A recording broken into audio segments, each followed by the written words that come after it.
வேதம் கேட்போம். யாத்திராகமம் 21 அதிகாரம். மேலும் நீ அவர்களுக்கு அறிவிக்க வேண்டிய பிரமாணங்களாவன: எபிரேயரில் ஒரு அடிமையை கொண்டாயானால் அவன் 6 வருஷம் சேவித்து 7ஆம் வருஷத்திலே ஒன்றும் கொடாமல் விடுதலை பெற்று போக கடவன். ஒன்றிக்காரனாய் வந்திருந்தானால் ஒன்றிக்காரனாய் போக கடவன். விவாகம் பண்ணினவனாய் வந்திருந்தானால் அவன் பெண்ஜாதி அவனோடே கூட போக கடவள். அவன் எஜமான் அவனுக்கு ஒரு பெண்ணை விவாகம் செய்து கொடுத்தும் அவள் அவனுக்கு ஆண் பிள்ளைகளையாவது பெண் பிள்ளைகளை ஆவது பெற்றும் இருந்தால் அந்த பெண்ணும் அவள் பிள்ளைகளும் அவள் எஜமானை சேர கடவர்கள். அவன் மாத்திரம் ஒன்றியாய் போக கடவன். அந்த வேலைக்காரன், என் எஜமானையும் என் பெண் ஜாதியையும் என் பிள்ளைகளையும் நேசிக்கிறேன், நான் விடுதலை பெற்று போக மனதில்லை என்று மனப்பூர்வமாய் சொல்வானானால் அவன் எஜமான் அவனை நியாயாதிபதிகளிடத்தில் அழைத்து கொண்டு போய் அவனை கதவின் அருகேயாவது கதவு நிலையின் அருகேயாவது சேர பண்ணி அங்கே அவன் எஜமான் அவன் காதை கம்பியினாலே குத்த கடவன். பின்பு அவன் என்றைக்கும் அவனிடத்திலே சேவித்து கொண்டிருக்க கடவன். ஒருவன் தன் மகளை வேலைக்காரியாக விற்று போட்டானால் வேலைக்காரன் விடுதலை பெற்று போவது போல அவள் போகக்கூடாது. அவளை தனக்கு நியமித்து கொண்ட எஜமானின் பார்வைக்கு அவள் தகாதவளாய் போனால் அவள் மீட்கப்படலாம். அவன் அவளுக்கு துரோகம் பண்ணி அவளை அந்நியர் கையில் விற்று போட அவனுக்கு அதிகாரமில்லை. அவன் தன் குமாரனுக்கு அவளை நியமித்திருந்தானால் தன் குமாரத்திகளை நடத்துவது போல அவளையும் நடத்த கடவன். அவன் வேறொரு பெண்ணை கொண்டானாகில் இவளுக்குரிய அன்னவஸ்திர விவாக கடமை ஆகிய இவைகளில் குறைவு செய்யாமல் இருப்பானாக. இம்மூன்றும் அவன் அவளுக்கு செய்யாமற் போனால் அவள் பணம் கொடாமல் விடுதலை பெற்று போக கடவள். ஒரு மனிதனை சாகும்படி அடித்தவன் நிச்சயமாய் கொலை செய்யப்பட கடவன். ஒருவன் பதிவிருந்து கொல்லாமல் தேவ செயலால் தன் கைக்கு நேரிட்டவனை கொன்றால் அவன் ஓடிப்போய் சேர வேண்டிய ஸ்தலத்தை உனக்கு நியமிப்பேன். ஒருவன் பிறனுக்கு விரோதமாக சதிமோசம் செய்து அவனை துணிகரமாய் கொன்று போட்டால் அவனை என் பலிபீடத்திலிருந்தும் பிடித்து கொண்டு போய் கொலை செய்ய வேண்டும். தன் தகப்பனையாவது தன் தாயை ஆவது அடிக்கிறவன் நிச்சயமாய் கொலை செய்யப்பட கடவன். ஒருவன் ஒரு மனிதனை திருடி விற்று போட்டாலும் இவன் அவன் வசத்தில் இருக்க கண்டுபிடிக்கப்பட்டாலும் அவன் நிச்சயமாய் கொலை செய்யப்பட கடவன். தன் தகப்பனை ஆவது தன் தாயையாவது சபிக்கிறவன் நிச்சயமாய் கொலை செய்யப்பட கடவன்.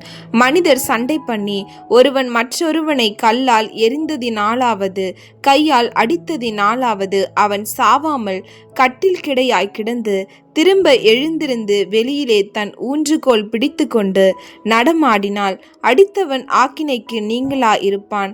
ஆனாலும் அவனுக்கு வேலை மினக்கட்டு நஷ்டத்தை கொடுத்து அவனை நன்றாய் குணமாக்குவிக்க கடவன். ஒருவன் தனக்கு அடிமையானவனை ஆவது தனக்கு அடிமையானவளை ஆவது கோலால் அடித்ததினாலே அவன் கையால் இறந்து போனால் பழிக்கு பழி வாங்கப்பட வேண்டும். 1 நாளாவது 2 நாளாவது உயிரோடு இருந்தால் அவர்கள் அவனுடைய உடைமையாகையால் பழிவாங்க வேண்டியதில்லை. மனிதர் சண்டை பண்ணி கர்ப்பவதியான ஒரு ஸ்திரீயை அடித்ததினால் அவளுக்கு வேறே சேதமில்லாமல் கர்ப்பம் விழுந்து போனால் அடிப்பட்ட ஸ்திரீயின் புருஷன் அடித்தவன் மேல் சுமத்துகிறதற்கு தக்கதாயும் நியாயாதிபதிகள் செய்யும் தீர்ப்பின்படியும் தண்டம் கொடுக்க வேண்டும். வேறே சேதம் உண்டானால் ஜீவனுக்கு ஜீவன், கண்ணுக்கு கண், பல்லுக்கு பல், கைக்கு கை, கால்க்கு கால், சூட்டுக்கு சூடு, காயத்துக்கு காயம், தழும்புக்கு தழும்பு பழி கொடுக்க வேண்டும். ஒருவன் தன் அடிமையானவன் கண்ணை ஆகிலும் தன் அடிமை பெண்ணின் கண்ணை ஆகிலும் அடித்ததினால் அதை கெடுத்தால் அவன் கண்ணுக்கு பதிலாக அவனை விடுதலை பண்ணிவிட வேண்டும். அவன் தன் அடிமையானவன் பல்லை ஆவது தன் அடிமை பெண்ணின் பல்லை ஆவது உதிர அடித்தால் அவன் பல்லுக்கு பதிலாக அவனை விடுதலை பண்ணிவிட வேண்டும். ஒரு மாடு ஒரு புருஷனை ஆவது ஒரு ஸ்திரீயை ஆவது முட்டினதினால் சாவுண்டானால் அந்த மாடு கல்லெறியப்பட வேண்டும். அதன் மாம்சம் புசிக்கப்படலாகாது. அப்பொழுது மாட்டின் எஜமான் ஆக்கினைக்கு நீங்களாயிருப்பான். தன் மாடு வழக்கமாய் முட்டுகிற மாடா இருந்து அது அதன் எஜமானுக்கு அறிவிக்கப்பட்டும் அவன் அதை கட்டி வைக்காததினால் அது ஒரு புருஷனை ஆவது ஒரு ஸ்திரீயை ஆவது கொன்று போட்டால் மாடும் கல்லெறியப்பட வேண்டும், அதன் எஜமானும் கொலை செய்யப்பட வேண்டும். அபராதம் கொடுக்கும்படி தீர்க்கப்பட்டதானால் அவன் தன் ஜீவனை மீட்கும் பொருளாக விதிக்கப்பட்ட அபராதத்தை கொடுக்க கடவன்.